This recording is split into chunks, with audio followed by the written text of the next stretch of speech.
Sabihan mo ko na wala ka naman naiambag sa akin. Hindi ko naman kukunin sa iyo yung anak mo eh. Sinasabi mo na hindi mo anak yung bata ha. Tinatanggi mo baga, hindi mo anak yung bata. Para sa reklamong ito, makakausap natin si Aiza Dasco mula sa Paracali, Camarines Norte. Maaari nyo bang maikwento sa amin kailan po ito nakulong itong dati mong kinakasama? Yung dati kong kinakasama is nakulong po yan October po. October? 5 months lang po kami nagsama niyan. Ibig sabihin, ma'am, before itong makakulong, nagdadalang tao ka na? Opo sir, 3 months na po. Opo. Ilang taon po ito nakulong itong dati mong kinakasama, ma'am? Matagal po sir, taon din po. Alaman mo, ma'am, na 2019 na nakalaya na itong asawa mo, ma'am. Ano po yung inaasahan mo sana? Inaasahan ko po sir, nababalik po siya sa amin. Opo.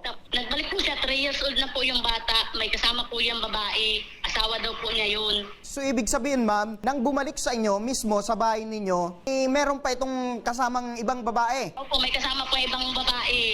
Asawa daw po niya. Pero alam niya ba na meron siyang anak sa'yo, ma'am? Opo, alam po niyan sir. Kasi nung nakukulong pa lang po yan sir, sinabi ko na sa kanya na buntis po ako. Pero alam niya naman na buntis ako sir. Tapos nung 3 months pa lang po yung bata, pinuntahan ko po siya sa kulungan. Pinakita ko sa kanya yung anak niya. Ilang taon na po ito, ma'am, na anak niyo, ma'am? 10 years old na po.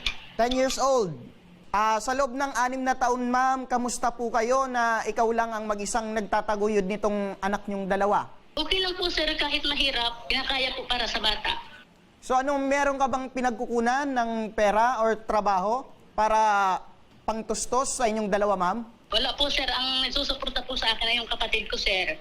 Maliban sa pag-iwan sa inyo, ma'am, hindi na ito nagsusuporta itong dati mong kinakasama. Hindi na po sir, kasi sa tuwing magchat-chat po kami at mahingi ng sustento dyan, ang nasagot po ay yung babae niyan na bakit daw po siya magsusustento, hindi naman daw po niya anak kasi hindi po niya apelyido. Pero nakausap niyo, ma'am, itong dati mong kinakasama na sa kanya itong anak. Opo sir, lagi ko po pinapakilala ko po sa kanya yan, hindi ko po pinangait sa kanya yan. Pero ngayon, ma'am, na paghiwalay nyo, tanggap nyo na yung nangyari sa inyo. Meron ka bang galit dito sa dati mong kinakasama, ma'am? Ang galit ko na lang po sir dyan ngayon ay yung hindi niya ituring anak yung bata. Tapos gusto niya kuhain, gusto niya iwan sa kanya. Pero kamusta naman yung naging reaksyon ng anak mo, ma'am? Ngayon na meron na siguro na edad na itong anak nyo.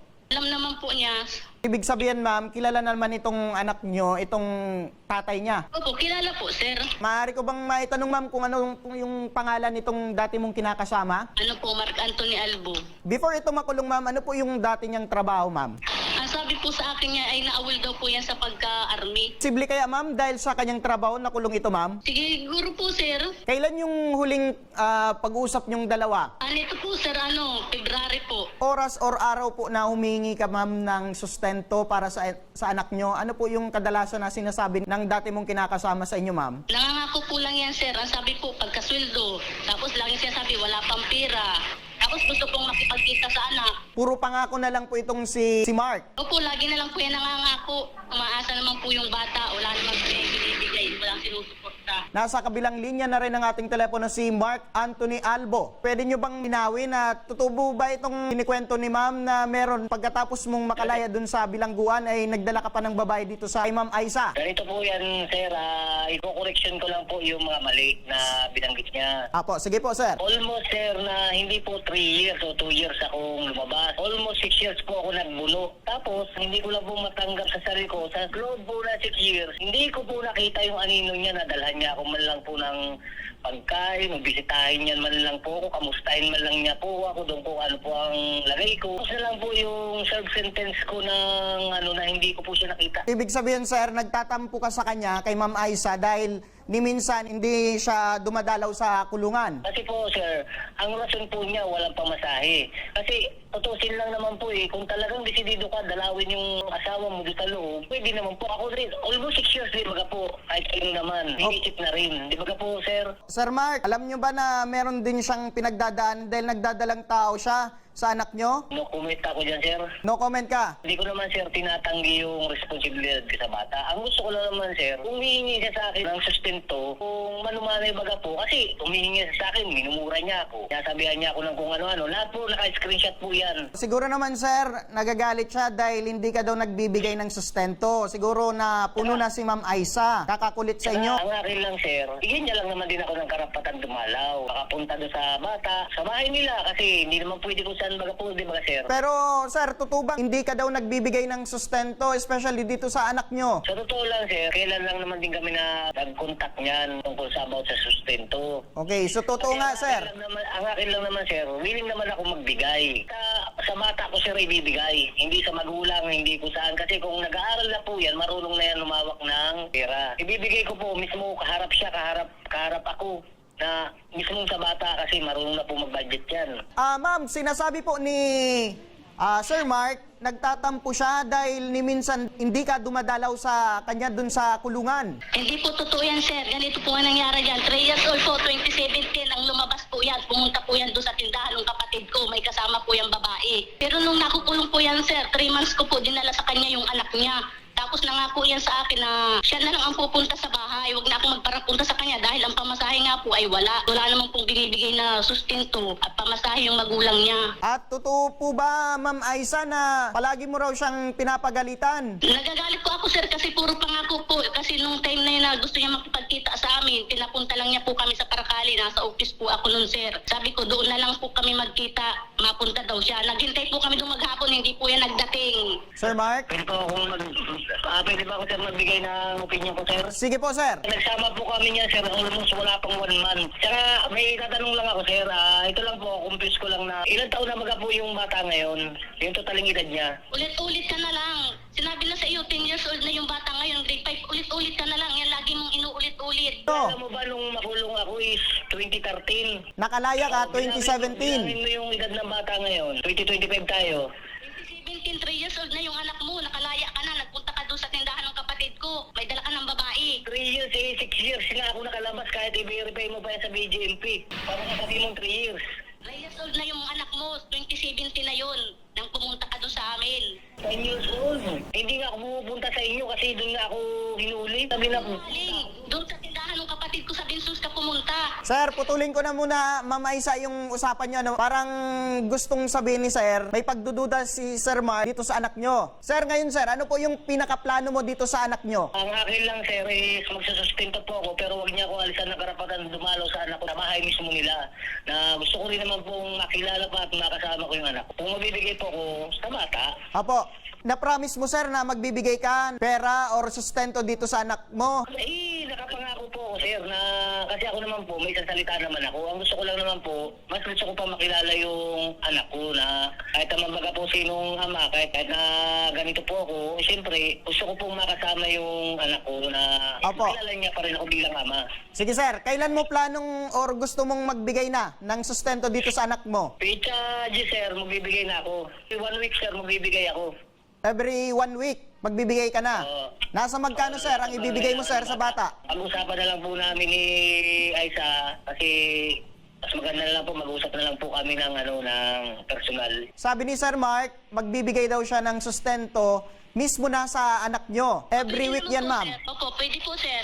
Opo, para sa'yo, ma'am, magkano ang gusto mong ibigay niya sa anak nyo? Every week. Ang sa akin po, sir, kung ano lang po yung kaya niyang ibigay, yun lang naman po. Opo, pero sir, hindi ako mapayag na pag-usapan namin na personal na dalawa na kung magkano lang yung ibibigay niya. Hindi pa ako mapayag na personal kami mag-usap. Mismo dito na tayo mag-usap. Pag every week po, sir, pwede na po yung mga 4,000. Parang malaki yan, ma'am. 4,000 every week. Ay, di gawin na lang po natin, sir, mga sa isang buwan ay 5,000. Every month, 5,000, ma'am. Opo. Opo. Paano yan, sir? Ang gusto nila, sila lang ang bubuhayin ko. Paano naman yung anak ko? Single father lang din ako. Meron ako, sir, anak na isa is 2 years old. Paano yan, sir? Kung sila lang naman ang pupunuan kong sweldo ko, paano naman yung anak ko, sir? Kasi kung every month, sir, kung sa pangangailangan naman ng bata, sabi ko nga, sir, every week magbibigay ako. Ang bibigay ako, sir, ng kaya ko na halimbawa, 1,000. Kasi kung 5,000 man, sir, ang hihingi nila sa akin, parang sinasabi nila, sila lang gusto kong buhayin. Tsaka napakalaki niya, sir, para sa bata lang. Kaya ko lang, sir, pero yan yung halimbawa ko na 1,000, or 800, basta meron ako, sir, Okay. bibigay ako. Ma'am Aisa, payag ka ba? 500 to 1,000 every week? Payag na po ako, sir, doon. Para sa legal na action, maaaring harapin Nasa kabilang linya ng telepono natin si Attorney Jesus Lapus. Attorney, ano po kaya ang maaring gawin ni Aiza? Kumbaga, hindi pa na nagbibigay ng sustento dati niyang kinakasama sa anak nila. Marami pong pwedeng gawin si Miss Aiza kasi sa batas po, pwede niyang kasuhan ito si Mark ng either civil case or criminal case.